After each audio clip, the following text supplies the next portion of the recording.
In this video, I want to discuss some of the philosophical implications of Terry Pratchett's Guards series. Or, actually, I think it might be a City Watch series. The first book is Guards. And I know what you're thinking. You're like, Michael, what are you doing? This is a kid's series. Why are you, like, discussing its philosophy? There's a couple of reasons. First of all, I'm a college student with way too much time on my hands. And so I was just thinking about this recently. But the other reason is that I think these are a really, really good series of books which perhaps actually have something to say.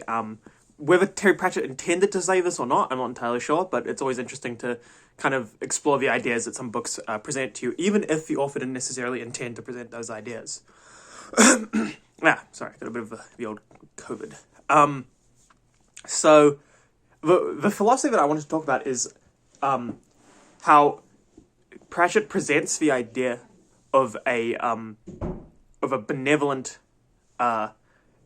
dictatorship and a benevolent police force in a way that I think is really interesting. So throughout the series, Pratchett comes back to this idea using the character of Vimes of who watches the Watchman, which is a pretty old quote. I think the Latin is qui custodes ipsos custodes, which shows you how old it is because all the old shit's in Latin.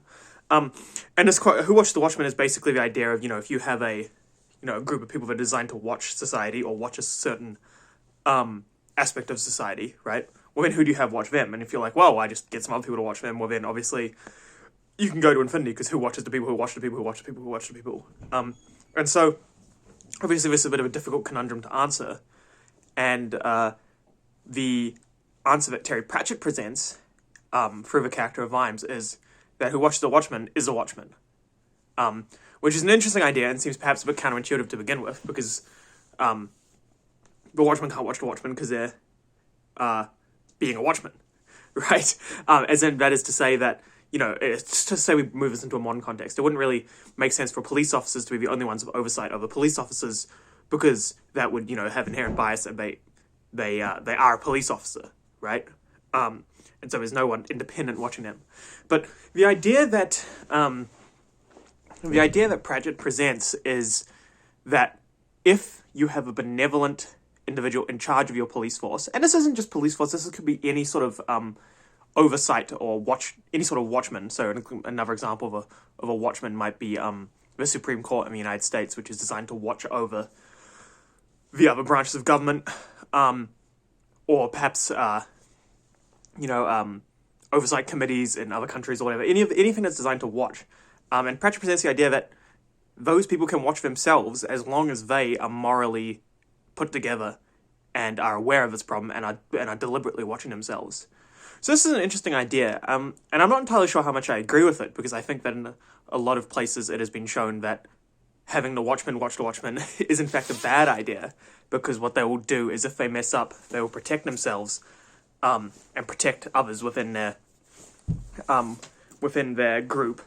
And what this ends up is a lower quality of situation for everyone involved. So an example of this could be how here in New Zealand we have a group called the Independent Police Conduct Authority, which watches over our police. Now I hear you asking who watches them, but it's, I don't know. But at least they watch over our police, so if our police commit some sort of infringement, then there's someone to watch them, right? Whereas if you contrast that with the United States, where often police departments are investigating themselves, and you could argue that this creates much less positive results for those in those situations. But what Pratchett might say is that what we need is in fact just a benevolent, well-meaning, moral individual at the top of these police departments, and then they would watch themselves and internally police themselves, which is an interesting perspective. But then the next question obviously comes: how do we get that person? And that's something that Pratchett doesn't really attack very much. So we get given our character of Vimes, we just sort of meet him and he's just kind of there. But we don't have much exploration of how we can extrapolate this, how we can find people like Vimes, and put them in charge of our police departments and various other watching groups.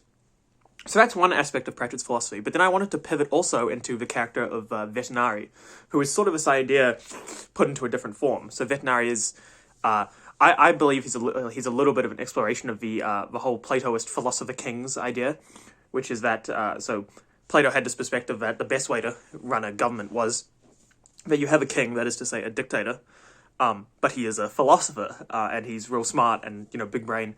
And because of that, he'll be moral. And so we have this combination of a moral, smart individual who has total executive power and can therefore run the country in an efficient and just manner. Which, once again, is great, but the question comes, how do we select this person? And I believe that the idea that Pratchett puts forward is the idea of a meritocracy, which is that we know that Vetinari is the right guy for the job because he's pretty good at the job, which is an interesting perspective. But the problem is that most systems are not meritocracies, at least in the sense that we would like to view them. As in, say for example, you live in New Zealand and you want to become Prime Minister, right? Well, you might say that you're going to rise to become Prime Minister if you're the best at the job of being Prime Minister, right? But that's not necessarily true.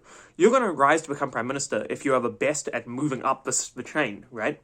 So I could be, very smarmy, very not a moralistic person. I'm willing to do anything to move up, very ambitious and highly intelligent, right? And that would allow me to move up the chain and eventually perhaps become Prime Minister.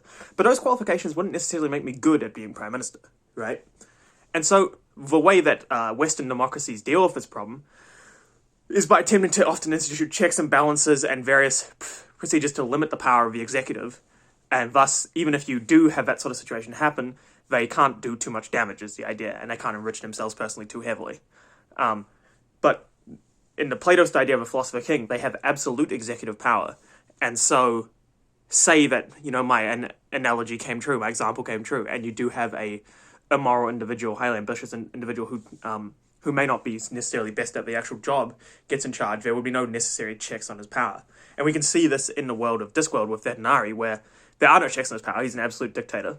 And Pratchett's making the point, or makes a point, and when I say he makes a point, I don't necessarily mean he agrees with a point, he's just putting forward the idea. And he puts forward the idea that, the whole situation with Vetinari is not too bad, because he's pretty good at his job, and he's relatively moral, and so therefore Ankh-Morpork, profits from this and does well, which is true. But once again, he doesn't necessarily put forward a solution for how we can reliably find people like Vetinari and get them to the top and get them in charge. And that, I think, is basically all I have to say on this topic. I really enjoy when authors put forward these sort of questions. And I think it's relevant to discuss this sort of stuff, particularly in a world where democracy is a big buzzword, and we all, things are judged... there's like a dichotomy where it's democracy on one end and bad on the other, right? And so the closer you are to democracy, the further away you are from bad, and the closer you are to bad, the further away you are from democracy. But what we must remember is that democracy is simply a system of government that we have decided is pretty effective, and it is, relative to other ones. But that's not to say that there aren't other systems of government which might actually be more beneficial to us. And I'm not saying take away my vote, please. What I'm saying is that it's just relevant to that we remain open to other ideas, and that way we can hopefully progress forward to systems of government that are even more efficient than what we have now. And that may still be democracy. Maybe democracy is the best thing we have. But these sort of discussions, I think, are quite relevant. And I think that Terry Pratchett did a really good job of bringing them up in his series and presenting the good sides of that sort of case. So yeah, thanks very much for watching, and have a great day.